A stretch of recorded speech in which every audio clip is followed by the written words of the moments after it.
Now, one thing to be aware of is counter currents. Now, this aquarium, when I just walked in, had this one shooting that way, this one shooting that way, and this one shooting that way. So literally 4 pumps pumping the water in 4 different directions.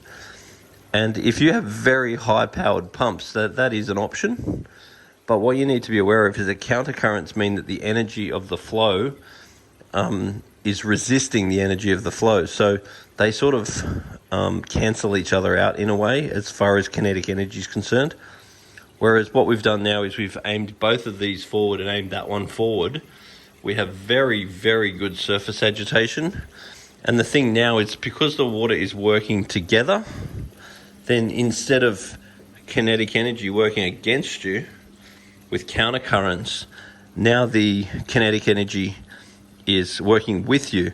So kinetic energy is simply when you use the movement of the water to create the movement of the water. So because all of them are going that way, then what happens is the water actually builds up momentum, and it's much more economical because you don't need anywhere near as many pumps.